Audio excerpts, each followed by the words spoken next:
है। ईडी इस दौरान कोशिश करेगी कि कविता के साथ अरविंद केजरीवाल का आमना सामना करवाया जा सके।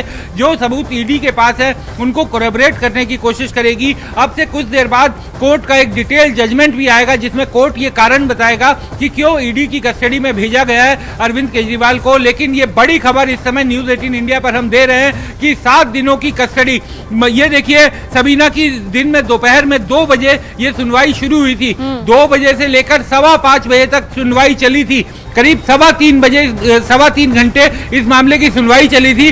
3:30 बजे के करीब कोर्ट ने कहा था कि वो आदेश को सुरक्षित रख रहे हैं और इस समय 8:30 बज गए हैं। 3:30 बजे कोर्ट ने आदेश सुरक्षित रखा था। रात को 8:30 बजे अब ये जजमेंट आया है। 28 तारीख तक के लिए 28 मार्च तक के लिए उन्हें पुलिस कस्टडी में ईडी को सुपुर्द कर दिया गया है। इसकी टर्म हालांकि पुलिस कस्टडी होती है, दर्शकों के लिए बताऊं, रहेंगे वो ईडी के रिमांड पर ही, ईडी के पास ही रहेंगे। लेकिन 28 तारीख तक वो ईडी की कस्टडी में रहेंगे। 10 दिनों का रिमांड ईडी ने मांगा था, कोर्ट ने 7 दिनों का दिया है और अरविंद केजरीवाल के वकीलों ने ये अनुरोध किया था कि रिमांड पर ना भेजा जाए, कम रिमांड दिया जाए। कोर्ट ने 7 दिनों का रिमांड स्वीकार किया है और अब 7 दिनों तक ईडी अपने पास अरविंद केजरीवाल को रखकर, दिल्ली के मुख्यमंत्री को रखकर पूछताछ करने के लिए स्वतंत्र है। हालांकि इस दौरान ईडी अरविंद केजरीवाल से जो भी पूछताछ करेगी उसका पूरा वीडियोग्राफी और बाकी चीजें भी करवाएगी, क्योंकि बाद में वो सब चीजें उसे अदालत में काम आएंगी, वो भी कोशिश ईडी की रहेगी। लेकिन इस समय की सबसे बड़ी खबर, दिल्ली के मुख्यमंत्री अरविंद केजरीवाल को दिल्ली आबकारी नीति घोटाला मामले में 28 तारीख तक, 28 मार्च तक 7 दिनों के लिए पुलिस कस्टडी में ईडी को सुपुर्द कर दिया गया है। 7 दिनों तक अब वो ईडी की कस्टडी में रहेंगे। ईडी इस दौरान उनसे तमाम तरह की पूछताछ करेगी। जो साउथ कनेक्शन की बात ईडी करती है उसके बारे में चर्चा करेगी। जो किकबैक पहुंचाने की बात की गई है, गोवा के चुनाव में पैसे के इस्तेमाल करने की बात की गई है। आपको माफ कीजिएगा, रोकना चाहेंगे, लेकिन इस सवाल के साथ क्योंकि अभी भी क्या कुछ थोड़ा सा कंफ्यूजन है, 6 दिन की ये रिमांड है या 7 दिन की रिमांड है। हम चाहेंगे कि सही जानकारी, सटीक जानकारी हमारे दर्शकों तक पहुंचे। देखिए, मुझे जो जानकारी मिली है वो 28 तारीख तक के लिए रिमांड पर भेजा गया है। आज चूंकि 22 तारीख है, जो पुलिस कस्टडी रिमांड जब भी कोर्ट भेजती है तो दोनों दिनों को इन्वॉल्व किया जाता है। 22 को भी इन्वॉल्व किया जाएगा, 28 को भी इन्वॉल्व किया जाएगा। 22, 23, 24, 25, 26, 27, 28 7 दिन की रिमांड इसे बोला जाएगा। आप इसे 6 दिन बोल सकते हैं, क्योंकि कई बार ऐसा करते हैं लोग कि 22 की तारीख नहीं गिनी जाती। लेकिन 22 तारीख को भी वो ईडी की रिमांड में ही थे। अभी तक ईडी ने ही उन्हें कोर्ट में पेश किया था और इसे 7 दिनों का रिमांड ही बोला जाएगा और एक बार अदालत का आदेश भी देख लेंगे। लेकिन आमतौर पर ये देखा गया है कि जब अदालत डेट बताती है तो केवल इतना कहती है कि फलानी डेट तक के लिए आपको रिमांड पर भेजा गया है। 28 तारीख तक के लिए कोर्ट ने रिमांड पर भेजा गया है। जो नॉर्मल प्रैक्टिस रही है उसमें दोनों दिन गिने जाते हैं, पहला दिन भी गिना जाता है और आखिरी दिन भी गिना जाता है जिस दिन उन्हें दोबारा पेश करना होगा। तो 28 तारीख तक के लिए रिमांड पर मिला है। 28 तारीख को ईडी को, क्योंकि आज इस समय रिमांड मिला है, ईडी को 28 तारीख को शाम को जो अदालत का समय होता है 5 बजे का, 4 बजे का, उससे पहले पेश करना होगा।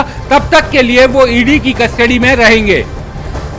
तो देखिए, कोई असमंजस की स्थिति यहां पर नहीं है। सीधे सीधे हमारे सहयोगी बहुत साफ शब्दों में समझा रहे हैं कि आज के दिन को भी गिना जाएगा और 28 तारीख को भी गिना जाएगा, क्योंकि 28 तारीख तक जो है वो अरविंद केजरीवाल रिमांड पर है। यानी कि 22 से 28 तक अगर आप देखेंगे तो 7 दिन, 1 हफ्ता यहां पर बनता है रिमांड पर। विक्रांत, यहां पर यह भी जानना चाहेंगे, क्योंकि आज 22 का आधा दिन जा चुका है, लेकिन बिल्कुल सही कहा आपने, क्योंकि आज रिमांड दिया है और अभी 8:36 हुए, तो जाहिर सी बात है अभी ये पूरा दिन तो यहां पर बीता नहीं है। लेकिन इस बीच जो ये इन दिनों का अभिषेक मनु सिंघवी ने क्या कुछ कहा है, क्या कुछ उन्होंने कहा है, ये यहां पर सुनना जरूरी है। विक्रांत, अभिषेक मनु सिंघवी की तरफ से क्या कुछ कहा गया है, क्या कुछ उनकी तरफ से जो दलीलें सामने आई थी वो एक बार फिर से चाहेंगे आप जरूर बताएं।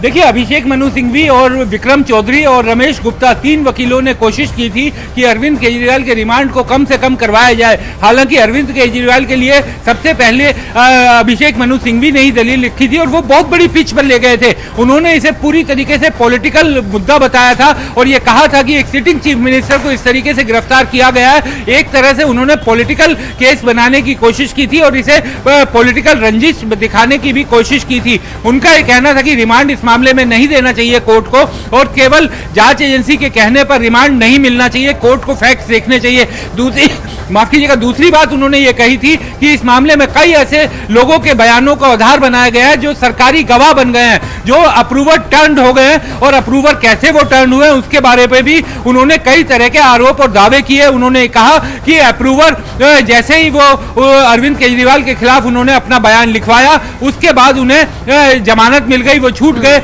और वो अप्रूवर बन गए। तो इस तरीके की बातें उनकी तरफ से की गई थी। लेकिन चूंकि मैं आपको सुबह से ही कह रहा हूं कि जब किसी भी आरोपी को कोर्ट में पेश किया जाता है तो उसे पुलिस रिमांड के लिए कोर्ट के पास एक वो रहता है कि जांच एजेंसी को जांच करने का पूरा मौका मिलना चाहिए। ये कानून का बेसिक है और पुलिस रिमांड से इनकार आम तौर पर नहीं होता। इतना जो कोर्ट का अनुभव मेरा रहा है उसके मुताबिक मैं कह रहा हूं कि जब की तरफ से कहा गया कि जो पैसा गोवा में इस्तेमाल हुआ है वो इल गॉटन मनी थी और उनके पास कुछ ऐसे गवाहों के जो उन्होंने कहा बयान हैं जिससे पता चलता है कि उनको कैश की डिलीवरी हुई है।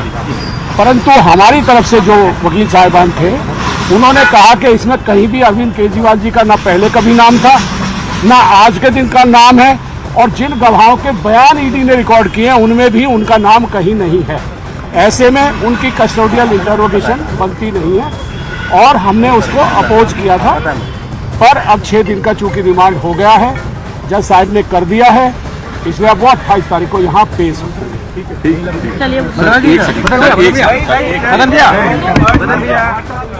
देखिए, अब चाहे आम आदमी पार्टी के वकील, चाहे आम आदमी पार्टी के नेता, चाहे उनके कार्यकर्ता समर्थक ये कहें कि गिरफ्तारी गलत है, लेकिन इतना तो तय है विक्रांत, आपके पास फिर से लौटेंगे इस सवाल के साथ। इतना तो तय है कि जो आज पूरी कानूनी प्रक्रिया रही, बेदम यहां पर अरविंद केजरीवाल के वकीलों की वो दलील रही जिसमें वो बार बार कह रहे थे कि गिरफ्तारी गलत है, बिना सबूतों के, बिना तथ्यों के। कहीं ना कहीं कोर्ट ने यह देखा कि जरूरी है ईडी के लिए कस्टडी, 10 दिन ना सही 7 दिन ही सही। विक्रांत, चलिए हमारी सहयोगी प्रियंका भी इस वक्त हमारे साथ मौजूद है। प्रियंका, बहुत बड़ी खबर हमने दर्शकों तक सबसे पहले पहुंचाई है कि 7 दिन की कस्टडी यहां पर अरविंद केजरीवाल की ईडी को मिल चुकी है। अब इन 7 दिनों का प्रोसेस हम चाहेंगे तफसील से जानें।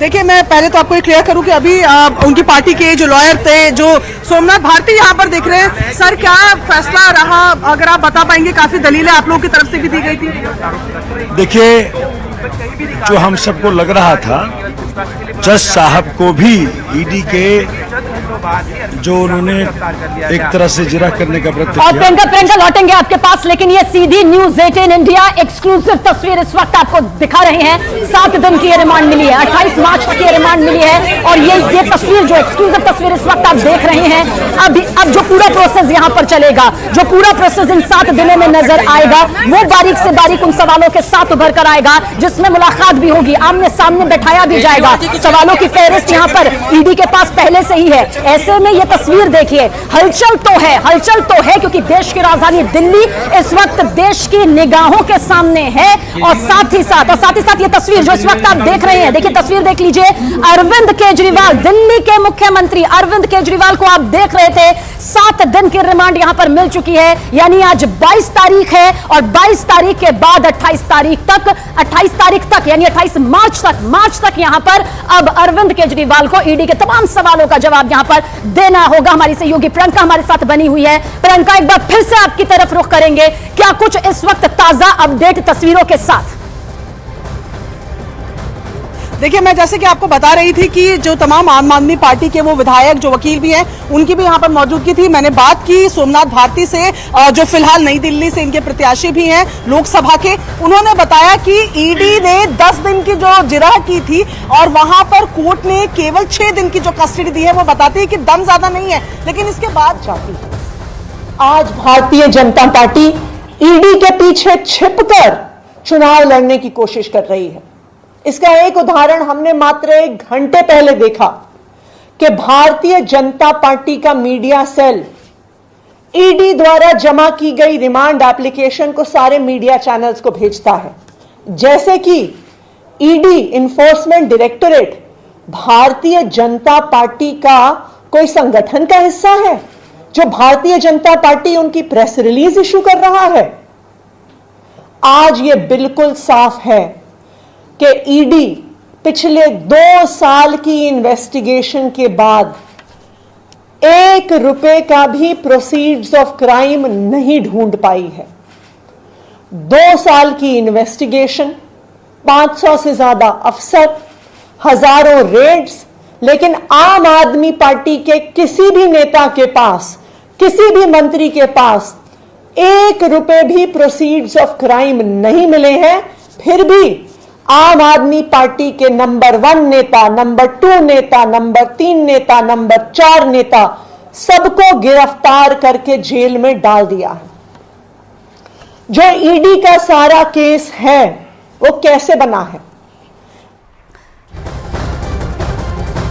और एक बार फिर से ये बड़ी खबर आप तक पहुंचा दे, अरविंद केजरीवाल को ईडी रिमांड यानी 7 दिन की रिमांड मिली है। आज है 22 मार्च और 28 मार्च तक ये तारीख यहां पर तय की गई है। स्मृति ईरानी क्या कुछ कह रही है, सीधा रुख।